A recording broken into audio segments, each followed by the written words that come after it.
Welcome to the deep dive. Today, we're kind of stepping away from the usual stuff, the quarterly reports, the complex financial formulas. Instead, we're diving straight into something far less predictable, definitely flawed, but it pretty much determines almost every financial outcome: human behavior. Yeah, exactly. And the main idea we're really digging into from this material is it's simple, but also really counterintuitive. Right. It's that financial success, it has shockingly little to do with how smart you are, like your IQ, Yeah. but almost everything to do with how you behave. That's the core conflict, isn't it? We're doing a deep dive into this whole psychology of money idea. It's basically arguing that the soft skills, things like patience, humility, thinking long-term, they're just massively underappreciated compared to, say, technical financial knowledge. You could have a PhD in financial engineering from, Yeah. I don't know, the best school in the world, but if you don't have that emotional control, well, the results can be, frankly, catastrophic. So our goal today is really to give you a shortcut. We want to kind of skip the textbook theories and get straight to the surprising, sometimes painful lessons you find in these real-life stories. We're trying to understand why, actual genius can sometimes lead straight to financial disaster. And on the flip side, how sometimes real humility and just solid patience can quietly build up enormous wealth, like world-changing wealth. And we're jumping right in with a story that just perfectly captures this tension. It's about a guy who seemed to have everything, except maybe the right temperament. Okay, yeah, let's unpack this one. The author talks about his time working as a valet, right, at a fancy hotel in Los Angeles. And there was this regular guest, a tech executive, and by all the usual metrics, especially in Silicon Valley, this guy was a certified genius. Oh, yeah, not just smart, like demonstrably a genius. Patented stuff. We know this because he designed and actually patented a key component in Wi-Fi routers. Wow. The tech that's literally everywhere now. And he did this in his 20s. Yeah. He was wildly successful. Started and sold several companies, made him, spectacularly rich really fast. But the thing that jumps out straight away is how he handled that money. It wasn't about freedom or security for him. The description is more like a volatile mix of deep insecurity and just, frankly, childish stupidity. Performance art, almost. Right. The way he showed off his wealth was constant. It was aggressive, theatrical. He carried this thick stack of $100 bills, like inches thick. The author calls it a literal brick of cash. A brick of cash. Yeah. And he'd flash it at anyone who made eye contact, bragging loudly about his success, often drunk, completely out of context, using the cash like a weapon, really. That's the key thing, isn't it? The money wasn't a tool for him. It was just a prop. A prop for this performance to prove his worth, maybe because deep down, he didn't quite believe it himself. Could be. And this whole performance reached this, peak of ridiculousness one day. He hands a colleague a wad of cash, several $1,000s, and tells him to go buy a bunch of $1,000 gold coins from a local jewelry store. Okay, gold coins, unusual, but all right. But here's where the story goes from just arrogance to something baffling, really destructive. He gets these expensive gold coins, right? And this super successful executive and his buddies, they walk down to the dock overlooking the Pacific Ocean. Oh, I have a bad feeling about this. Yeah. They started throwing the coins, these $1,000 gold coins, into the sea, skipping them like they were cheap rocks. No. Yes.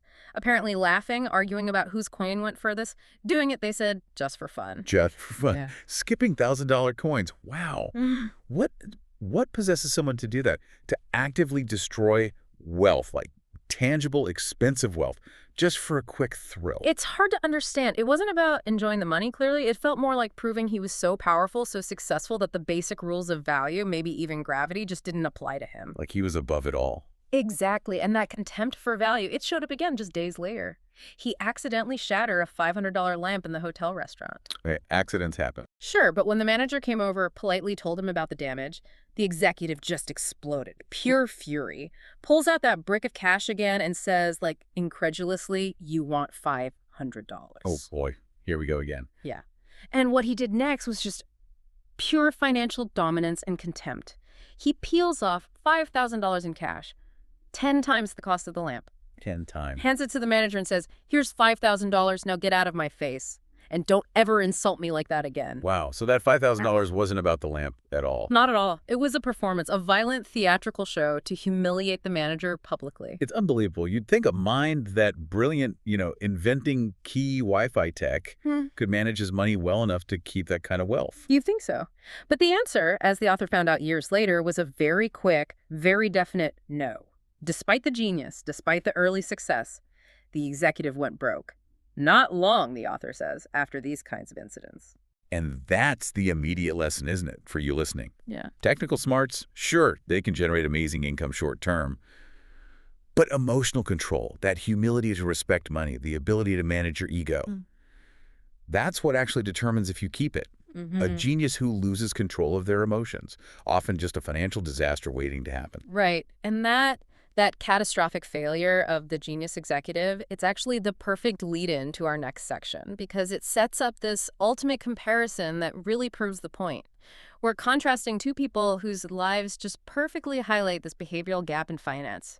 Ronald Read and Richard Fuscone. This is, I think, the definitive proof. It shows that ordinary people, like folks with no special financial education, no connections, no formal training, they can become spectacularly wealthy. Yeah. If, and it's a big if, they master just a handful of simple behavioral skills, mostly patience. Well, the most educated, the most credentialed can fail spectacularly through, well, pride and greed.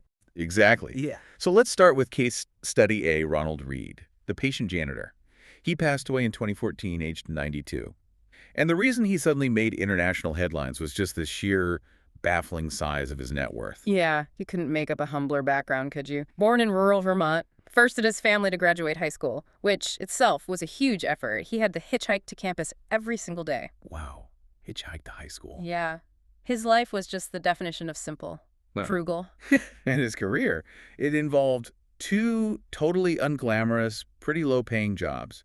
He fixed cars at a gas station for 25 years, and then he swept floors at JCPenney for 17 years. So this is the guy totally outside the whole financial system, really. Immune to the pressures of high finance, no need to impress anyone. Absolutely, and his life reflected that work ethic. Age 38, he buys a simple two-bedroom house, cost him $12,000, and he lived there for the rest of his life. Wow. He was widowed at 50, never remarried. His main hobby, chopping firewood. Just quiet, simple consistency.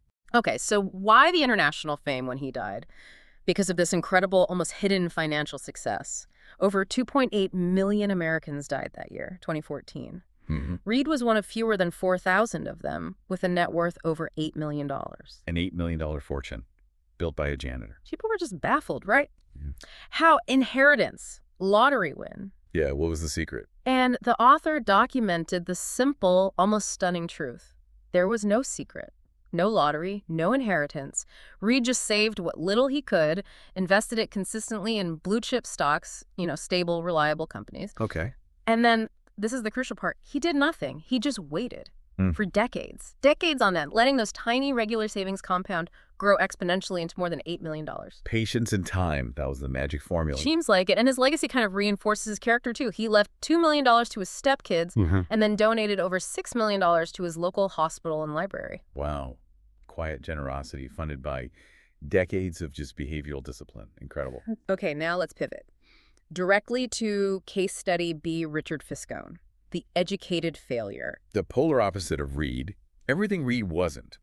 Harvard educated, MBA, climbed the ladder successfully, became a Merrill Lynch executive, actually retired, supposedly successfully, in his 40s. And he wasn't just successful, he was praised by the industry heavyweights. Former Merrill CEO David Kamansky lauded him for his business savvy, leadership skills, sound judgment, and personal integrity. Right. He was the archetype of technical brilliance, financial achievement, got into Crane's 40 under 40. He was basically the poster child for what the physics of finance could achieve. Supposedly. Yet, just like the gold coin skipping guy, Fuscone's life just imploded. Not because of a flaw in his financial models, but a flaw in his character, this insatiable need for more, regardless of the risk. Yeah. In the mid-2000s, he borrowed heavily, huge leverage, to expand an already massive 18,000 square foot home in Greenwich, Connecticut. And the details of the excess are just staggering. They really highlight the behavioral issues. The mansion had 11 bathrooms, 2 elevators, 2 pools, 1 inside, where guests could apparently dine and dance on a see-through cover over the water. Oh my goodness. 7 garages for his car collection. And the cost, just to maintain this monument to ego, over $90,000 a month. $90,000 a month. Just in upkeep. That number alone tells you everything about the risk he was taking on. It wasn't success. It was a prison made of debt. It needed constant high income just to keep the lights on. Exactly. So when the 2008 financial crisis hit, bam, the high debt combined with assets he couldn't sell quickly, it just wiped him out. He ended up bankrupt, apparently told a judge in 2008 he had no income. From Merrill Lynch exec and 40 under 40 to no income. Wow. And the final, just brutal contrast between these two men happened in 2014, just 5 months before Ronald Read, the patient janitor who swept floors and chopped wood, left his $8 million fortune to charity. Richard Fuscone's huge Greenwich mansion, it was sold in a foreclosure auction for about 75% less than what the insurance company thought it was worth. So the gap between the janitor's $8 million fortune and the foreclosed Harvard exec, it's explained by just one thing: behavior. Ronald Read was patient, humble, consistent. Richard Fuscone was greedy, impatient, reckless.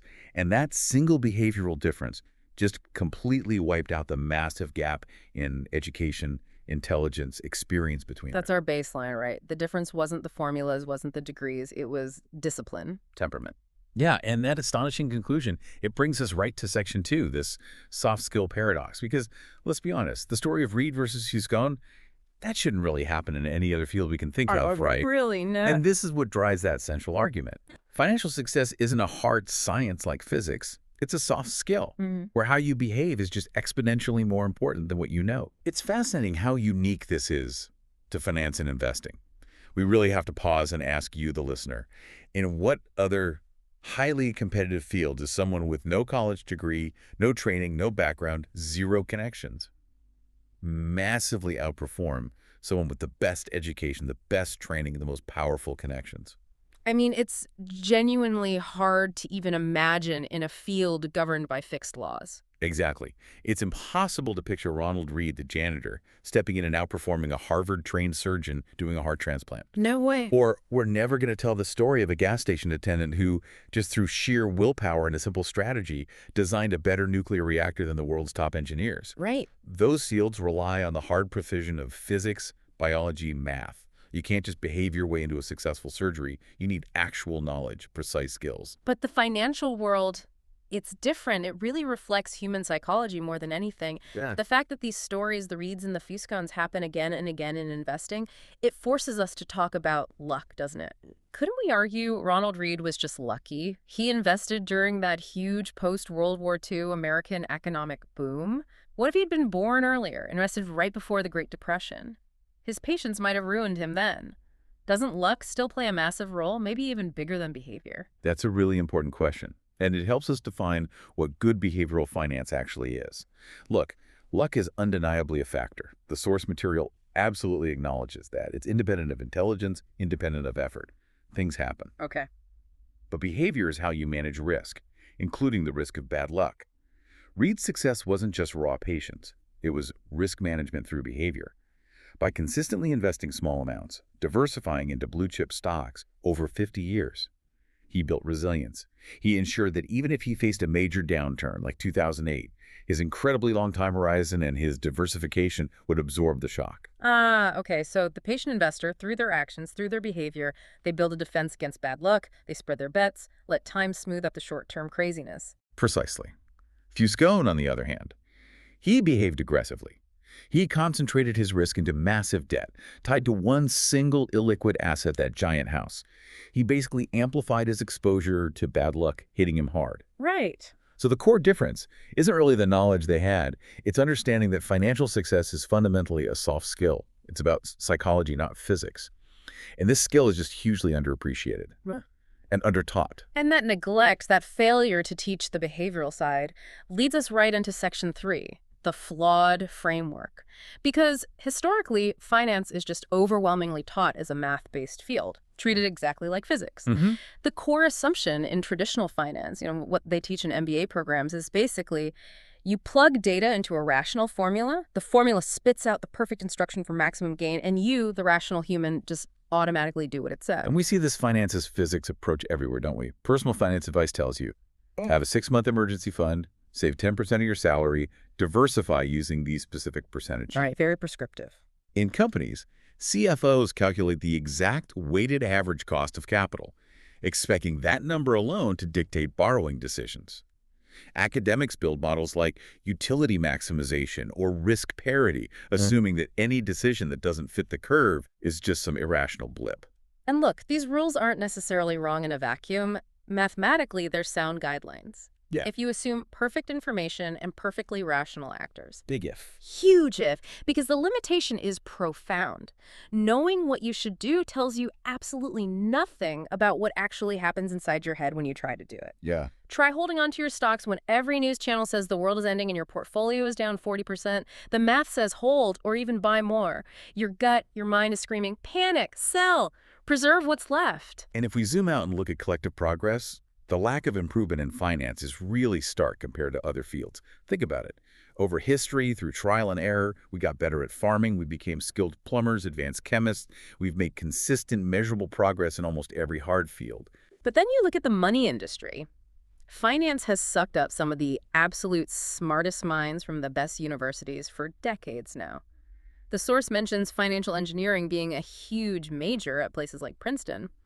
We have the best brains applying the most complex math to money. So has all this brain power, all this technical complexity actually made us, collectively, as a society, better investors, better with our personal finances? It doesn't feel like it. Well, the source suggests there's really no compelling evidence that we've gotten collectively better in a sustained way. We just haven't cracked the code on managing ourselves around money. Think about those critical questions. Are people less likely to bury themselves in debt now compared to, say, 50 years ago? Probably not. Are we more likely to actually prepare properly for retirement? Do we have more realistic views about what money actually does and maybe more importantly, what it doesn't do for our happiness? The answer seems to be a pretty clear no across the board. We're still plagued by the same cycles: greed, fear, repeat, because we're still human. And that academic physics approach, it fails because it just doesn't account for these specific, predictable behavioral biases that drive our emotional decisions. Okay, we need some concrete examples of those biases. The source apparently mentions 20 flaws. What are maybe the top 3, the most powerful ones that just override the math? Okay, yeah, let's hit 3 common ones that really show why the math isn't enough. First, anchoring bias. Academically, the price you paid for a stock, totally irrelevant to its future potential. Right, sunk cost. Exactly. Oh, but behaviorally, it's everything. Yeah. If you bought a stock at $100 and it drops to $50, that $100 price becomes this heavy anchor in your mind. It makes it almost impossible to sell because selling means locking in, realizing that loss. So you hold on, just hoping to get back to that anchor price, even if a rational assessment says the company's doomed. So the math might be saying, cut your losses, sell this thing, put the money somewhere better. But the behavior, the emotion is saying, no way, I can't take that hit. My ego, my self-worth is tied to getting back to $100. Perfectly put. Okay, second big one, confirmation bias. We all do this, especially in market bubbles. The technical numbers might be flashing warning signs, but behaviorally, people actively seek out information that confirms what they desperately want to believe. Like prices will only go up. Exactly. They ignore the warnings, focus only on the bullish reports, the friend who just made a killing. This is what fuels that excessive optimism, the crazy borrowing like Richard Fuscone expanding his house right before the crash, even as risks were rising. Okay, anchoring, confirmation. What's the third? Recency bias. This one is maybe the most destructive, especially during market crashes. Recency bias makes us believe that whatever just happened will keep happening indefinitely. So if the market's been going down hard for 6 months, your emotional brain just assumes it's going to keep falling forever. 0 is the limit. And that drives investors to sell everything out at the absolute bottom, precisely the moment when the mathematical models, the rational view, is screaming, this is cheap, buy. Wow. Anchoring, confirmation, recency, you can see how those just demolish any purely rational approach. And that stagnation exists because we keep treating money like it's external rules and laws, physics, and not enough like psychology, which demands we acknowledge emotions, nuance, and the simple fact that human decision-making is messy and imperfect. And that collective failure, that blind spot for behavior, it was really thrown into sharp relief for the entire financial world during the 2008 crisis, wasn't it? The worst recession in, 80 years? Oh, yeah. That event was basically a monumental behavioral collapse, just dressed up as a technical failure. Wow. What became blindingly obvious very quickly was that nobody, not the regulators, not the top finance execs, not the academics with their fancy models, could accurately explain what had happened or why it happened, let alone agree on what should be done next. Right. For every technical explanation you heard about complex derivatives or credit default swaps, there was an equally strong argument that the real root cause was just old-fashioned human panic and greed. And this just highlights that core difference again, doesn't it? Engineers can figure out why a bridge collapsed because physics has reliable, quantifiable laws. Apply X amount of force to Y type of steel, and failure is predictable. It's not controversial. But finance, Yeah. totally different. It's guided by people's behaviors. And what Richard Fuscone saw as acceptable, even desirable, aggressive debt to signal status, Ronald Read would have seen as just unthinkable, reckless madness. The system didn't fail just because the models were wrong. It failed because the humans involved, from homeowners taking out NINJ loans to investment bankers packaging them up, were driven by these deep-seated psychological flaws. Greed, fear, overconfidence. So to really understand these huge financial events, maybe even our own financial lives, we need to put down the calculator for a minute. We need to look through the lenses of psychology and history instead. The crisis wasn't just a failure of math. It was a failure of character, amplified by insane amounts of leverage. Exactly. And this is where applying those lenses becomes really practical, to understand why people bury themselves in debt. Forget studying interest rates or mortgage structures for a second. You need to study the history of greed. You need to understand the crippling effects of insecurity that drive people to spend money they don't have to keep up appearances. And you need to appreciate the sheer power of irrational optimism that convinces people they can definitely afford next year's hoped-for income today. Okay, and what about seeing mass behavior, like investors all selling out at the very bottom of a bear market, driven by that recency bias we talked about? Right. When you see that happening, focusing on the math of expected future returns is missing the point. You need to think about the intense, gut-wrenching emotional pressure those people are under. You need to imagine the agony of looking at your family and genuinely wondering if your investment decisions are putting their future in danger. That kind of existential fear just completely overrides any logical calculation about long-term averages. So the behavioral lens lets us see these patterns repeating over and over across time, regardless of the specific technology or financial product involved. Precisely. And that's why history is so crucial here. Voltaire's famous observation, history never repeats itself.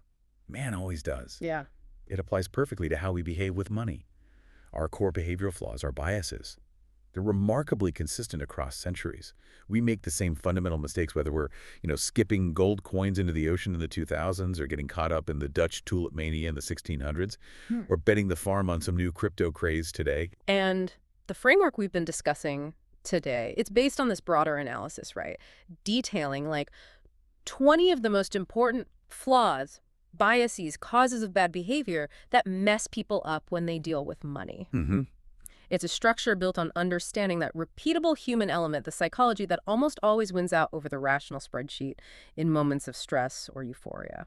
It really confirms that focusing only on the technical stuff, asset allocation, diversification ratios, market timing metrics, is, relatively speaking, the easy part. It really is. The hard part, the variable that actually produces millionaires from janitors and bankrupts, Harvard MBAs, it's managing the person sitting between the keyboard and the chair, yourself. That's where the real returns or the real disasters are ultimately made. Okay, so wrapping this up, what does this all mean for you listening? Our deep dive into this material, going from that arrogant tech genius skipping gold coins to the incredibly humble janitor Ronald Read, it really hammers home a fundamental truth, doesn't it? Yeah. Financial success seems to be far less about using complex formulas and much, much more about mastering some basic but really difficult to control behaviors. Yeah, patience, humility, keeping that long-term view, and just ruthlessly avoiding the kind of destructive greed and insecurity that absolutely wrecked Richard Fuscone. Those soft skills that the framework outlines, discipline, consistency, resisting the urge to follow the herd, they seem universally helpful, right? They bridge that huge critical gap between knowing what you're supposed to do, save 10%, diversify, buy low, and actually being able to do it when the market is tanking, or your confirmation bias is yelling at you, or the social pressure to borrow for a bigger house feels overwhelming. Exactly. They're the skills that help you execute the plan, especially when it's emotionally difficult. Money, it's everywhere, affects all of us, confuses most of us. But maybe the biggest insight from this material is how money acts like this powerful magnifying glass. It just reveals so much about general human behavior, how we approach risk, our confidence levels, what we think brings happiness. Mm. If you really want to understand people, just watch how they handle a big financial gain or a scary market crash. It's true. It reveals character. And if money really does reveal our deepest flaws and biases, it kind of begs this final, maybe provocative thought for you to chew on. Right now, today, there's always some dominant financial trend, right? Some sure thing, some aggressive new way of spending or investing that has everyone talking. Always something. So when you look at these current things through the lens of history, acknowledging our tendency towards confirmation bias, recency bias, excessive optimism, what's the one current financial trend or popular belief that might be setting the most people up for the next big behavioral mistake? Is it maybe excessive personal debt, leverage for status symbols, or perhaps unrealistic growth expectations that are anchored only to the very recent past? Or maybe it's simpler. Maybe it's just a fundamental failure to cultivate the sheer, boring patience needed to let compounding actually work its slow mathematical miracle. Something definitely critical to think about until our next deep dive. Thanks for joining us.